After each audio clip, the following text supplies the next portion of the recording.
Olá pessoal, tudo bem? Tudo certinho? Vamos continuar o nosso curso? Tá ok? Então pessoal, é o seguinte, no slide que eu discuti com vocês na aula passada, falando sobre dilatação térmica, a gente então discutiu a dilatação térmica,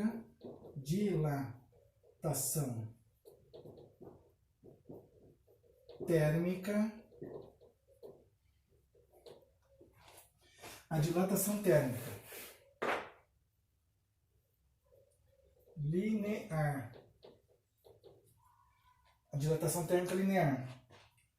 a dilatação térmica superficial, dilatação térmica linear superficial, e também a dilatação térmica volumétrica, ok? Dilatação térmica depende da variação de temperatura, temperatura final menos temperatura inicial. Senão não tem dilatação térmica, tá ok? Aí o Christian colocou o seguinte para vocês: dividir a dilatação térmica nos materiais sólidos, líquidos e gasosos, mas nós vamos dividir a dilatação térmica em três partes na dilatação térmica de um sólido. A dilatação térmica de um gás, de um líquido, é a dilatação térmica volumétrica. Expansão e contração de um líquido ou de um gás. Agora, a dilatação térmica no material sólido, dilatação térmica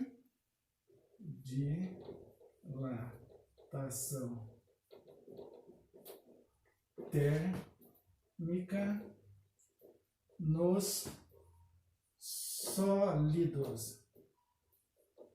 Dilatação térmica nos sólidos. A dilatação térmica nos sólidos, ela então é dividida em três partes. A dilatação térmica linear, em uma dimensão. A dilatação térmica superficial, 2D. E a dilatação térmica volumétrica, 3D. Ok?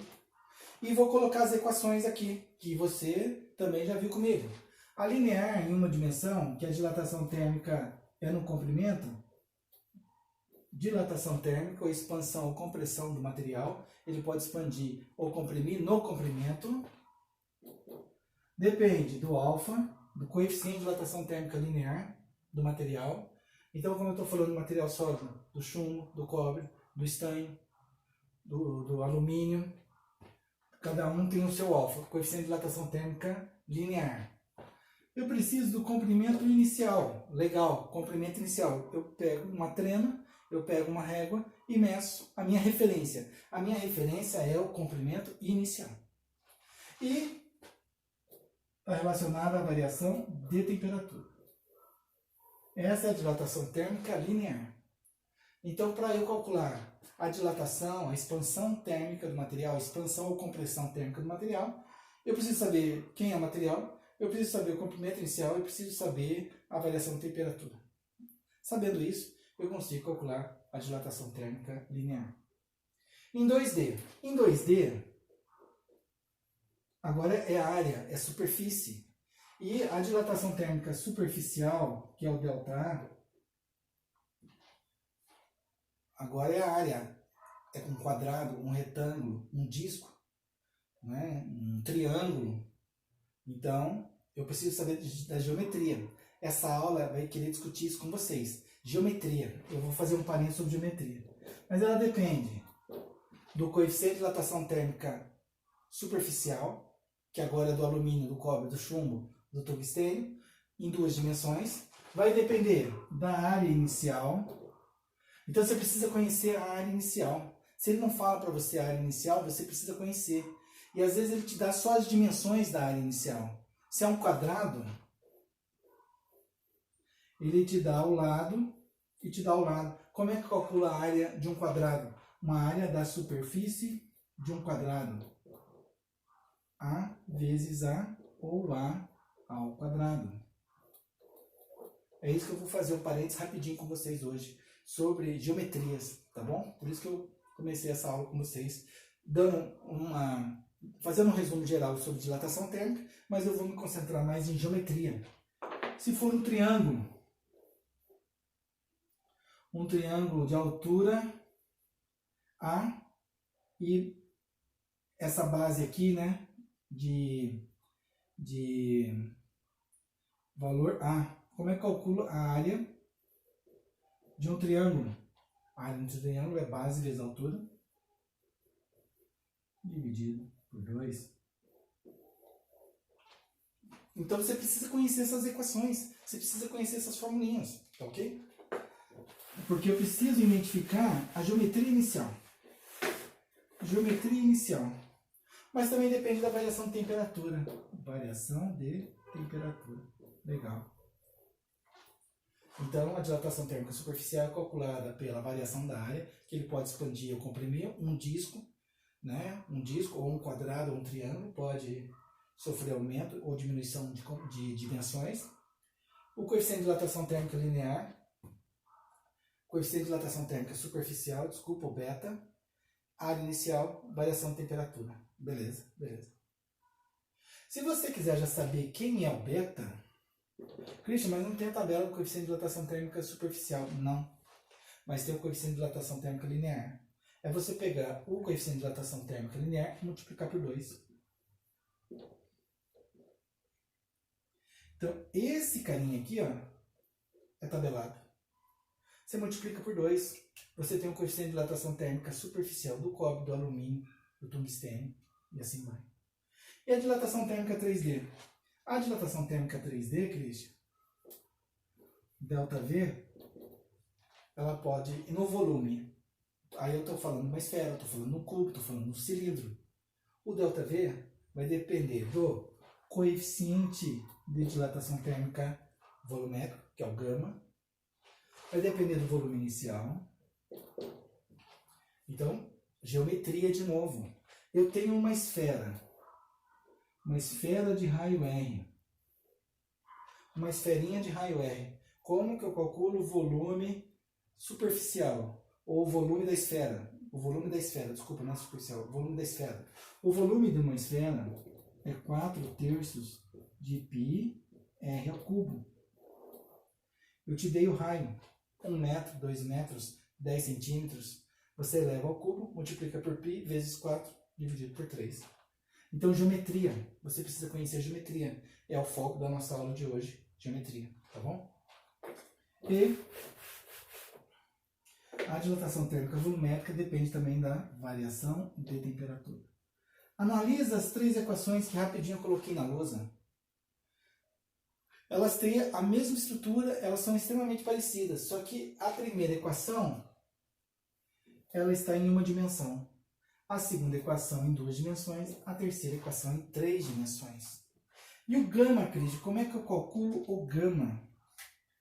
O gama é o coeficiente de dilatação térmica volumétrico. Mas em relação a quem? Ao linear. Então ele é 3 vezes o coeficiente de dilatação térmica linear, vezes o alfa, 3 vezes o alfa. Então aqui você tem as relações diretas dos coeficientes de dilatação térmica. O mais importante é o alfa, linear, em uma dimensão. Linear, em uma dimensão. Se você multiplica por 3, você tem o coeficiente de dilatação térmica volumétrica. Se você multiplica por 2, você tem o coeficiente de dilatação térmica superficial. Ok? Então, pessoal, antes da gente fazer, né, qualquer exercício ou dar continuidade, né, nas nossas análises, o que a gente vai fazer? Eu vou fazer uma revisão bem rapidinha sobre geometrias.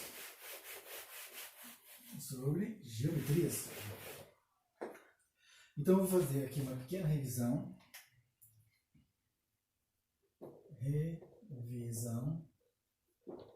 Sobre geometria.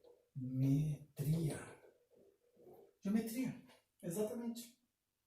Então, eu vou colocar aqui 2 dimensões. Quais são as geometrias que me interessam? As principais: quadrado,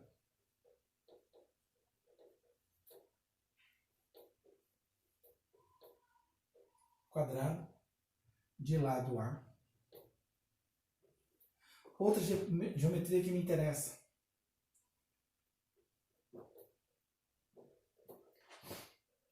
O retângulo.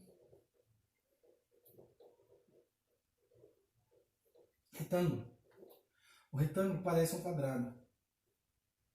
É uma figura geométrica de 4 lados. Só que retas paralelas, né, elas têm a mesma medida. E as retas paralelas têm a mesma medida, mas elas não têm as mesmas medidas entre si. Então aqui eu tenho o valor de A nesse comprimento e o valor de B nessa altura ou nessa largura. Ok? Outra geometria que me interessa. C. Triângulo. Acabei de comentar já com vocês. Então eu tenho a altura H e eu tenho essa base A. Eu quero discutir com vocês geometria triângulo. A outra geometria que me interessa muito é o disco ou a circunferência. Circunferência. Porque você tem um disco de alumínio, você tem um disco de aço inox, você tem um disco de cobre. Então o que me interessa é essa geometria aqui, ó, de raio R.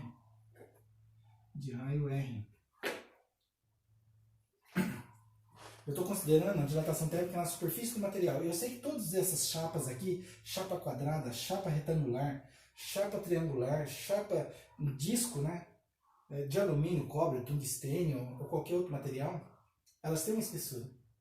Mas lembra que eu comentei com vocês, dilatação térmica ela é maior na dimensão maior?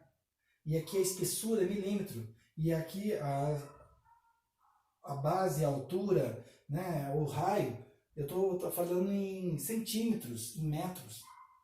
Então essas dimensões são maiores, que você não consegue mais desprezar. E como é que calcula a área da superfície de um quadrado? A área da superfície de um quadrado é lado vezes lado, que é A ao quadrado. Como é que calcula a área da superfície de um retângulo? A área da superfície de um retângulo é lado vezes lado também, A vezes B. A área da superfície de um retângulo. Qual é a área da superfície de um triângulo? Meu amigo e minha amiga, a área da superfície de um triângulo é a metade da área da superfície de um retângulo. Ou metade da área da superfície de um quadrado.